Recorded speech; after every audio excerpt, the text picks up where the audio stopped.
私が7つの大罪、傲慢の罪、ライオン神、エスカノール様だ。What is up, everybody? Welcome back to my channel, Mystic Watch, and today we got a brand new video for you. We are going to be here doing some Howlex or Crimson Demon guide raid showcase video thing where I show you guys how I personally do Crimson Demon. But before we get into that, we're going to actually jump in to the desktop and show you guys, you know, the different options and team guides, things like that you can use in order to successfully do Crimson or Howlex, whatever you want to call it. I call it Crimson Demon. Now, I'm on stsgc.gg. The link will be down below. It's very good, just like layout, easy to see. So here we're going to be looking at the characters. Now, the ideal unit is going to be Demon Meliodas, and if you don't have him, don't worry. You know, it's rough, but if you don't have him, it's still doable. However, most likely, I'm not saying 100%, I'm saying most likely, if you do not have Demon Meliodas, unless your gear is phenomenal, or you're getting carried by someone else, you'll not be able to do Extreme. That's perfectly okay. You are perfectly fine just doing hard mode. If you guys remember when Grey Demon came out, that's pretty much what we did. When Grey Demon came out, we didn't jump into Extreme. We pretty much did hard mode only until recently, when people are now, it's like, okay, they have their Green Kings build, or, you know, their Jericho's build, or whatever. So it is perfectly okay to use someone other than Meliodas and just not do Extreme. Keep that in mind. However, I will be showing the video off in Extreme with Demon Meliodas for the purpose of being like, this is the ideal way to kind of do it. Now, let's say you don't have Meliodas. What are the other options? You got Bon and Jericho, and both of which rely on weak point for their DPS. That's pretty much it.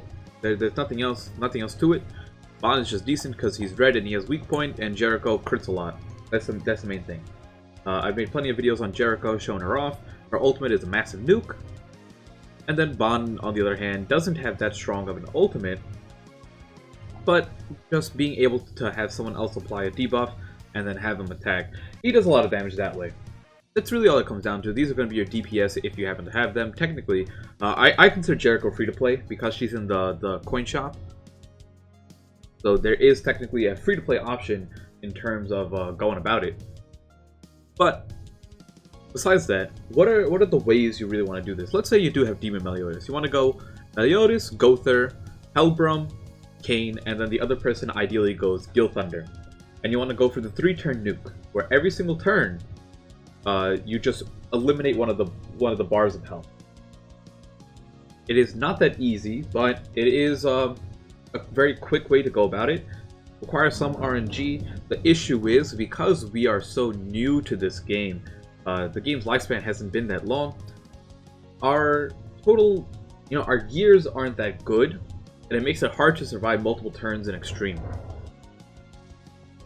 But if you're having issues surviving, at that point you can go with Merlin, who provides the perfect cube, and that's really the only reason you bring her, plus the ultimate gauge orb. Don't want to use Merlin, or if you don't have Merlin, at that point you can just bring a healer, but just keep in mind that he applies Infect, making it impossible for you to heal until you cleanse that buff, or that buff goes away. But ideal setup is Meliodas, Gother, Hellbrum, Gil Thunder, Kain. Kain here is standard in all raid activities or death matches because he increases attack related stats, meaning pierce rate, attack, crit chance, crit damage. Besides that, that's really it, right? Like, Arthur is here to sort of give a buff if you know, if you don't have the other options, but he's not as good, in my opinion. And we're just gonna jump in. There's not too much to go about it when it comes to showing off these units. The strategy really is just a massive stat check. There's no strategy when it comes to, like, you know, okay, you want to freeze him every single turn, or you want to save your ultimates and nuke him on the last phase. It's like, it's just, do you have the stats or do you not have the stats?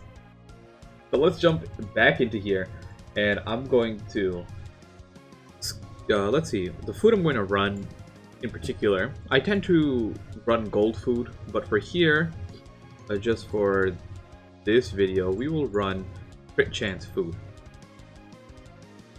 So that'll bring us up to like what? I believe Merlin gives me like 20% crit chance. So with that, I should be at like a base 80%, I'd say. But with his crit resistance and everything into account, still a decent chance I crit. And we're gonna pause here, quickly cut ahead to where we are in the match, and I'll see you guys in a second. Okay, we are back, and we got Kabuki here from the guild. You all know what Kabuki is about. If you guys want to check out his channel, make sure you go down below as well. And you can see here that he's bringing out the cane in the front. Okay, he's memeing on me. But this should be a funny video either way.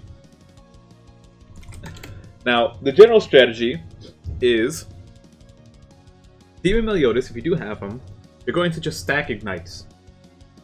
You don't want to waste too many of his cards, and you want to save your ultimate for the third phase. He has a massive amount of health, so keep that in mind. And progressively, like, it's 3 phases, with each health bar, it just goes up and up.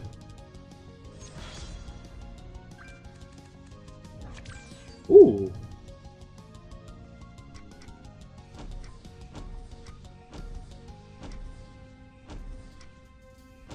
I want to see what the damage this does. Yo! Kane, relax!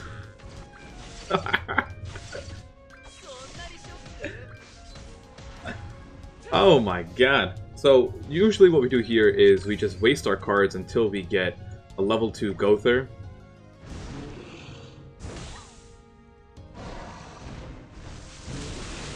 Oh, ooh!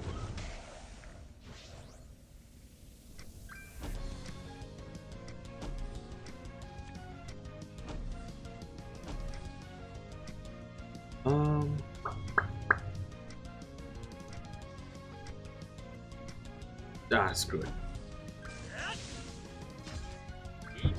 We'll use this. Hopefully we get more Meliodas cards, because we really don't have that many. The main thing, honestly the hardest part is phase 2. Oh, there we go! And that is why we brought crit chance food. I actually want to, when it comes back to our turn, I want to take a look at what my... Okay. What does this look like? 135%. Okay.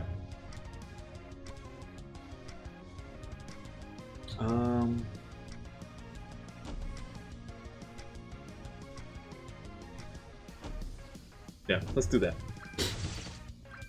On this turn, or on the second phase, he applies Infect. Oh. Oh. We are just doing damage, boys! What is going on? He applies, if you don't kill him within a few turns, he applies Infect on you. And on top of that, okay. Okay. And he also heals a lot, so if you don't apply Infect on him, he will just heal back to full. So the thing is, having the Meliodas there really does help. It looks like we're just going to kill him like this! Hello? Oh, that was way too easy! Oh my goodness. The 3-turn finish! It wasn't 3 turns, but it was what, 4-turn finish? Oh my goodness. What do we have? Do I have enough to... I only have 17! I need more! Okay. But we'll quickly go over what just happened. Okay. That went by very, very fast. And it was hard to kind of explain what was going on during the video itself.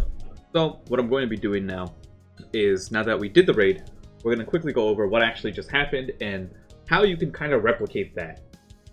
The first thing is, Demon Meliodas is a 50% base chance to crit. I ran crit chance food, which is why he crit a little bit more often, but the Hellbrum on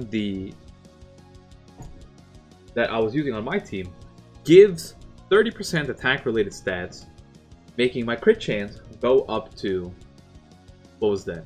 So 50 plus his 30 would have been 80. Then plus the 10 from the cane is 90. Plus the 20% from the food was 110. And then I had the Fate Link. I had the Fate Link from the Merlin. That gave me another 20%, which is why I was up to 130% crit chance. And even then, I was not critting on every single move, because he has very high percent crit resistance. So keep that in mind. You don't have to run crit chance food. I just did it for the video. Normally, I don't run any food at all, or I'll run gold food just to get more gold out of it. But as long as you have him paired with Merlin, you should be doing fine if you have a Hellbrum as well and a cane in the back, because that means you'll be hitting 110% crit chance.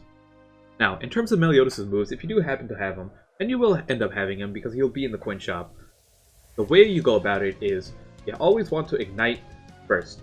Ignite is a mechanic that allows you to stack up damage 10% per buff, and I believe it's like you can apply like 10 of these buffs before you hit the cap.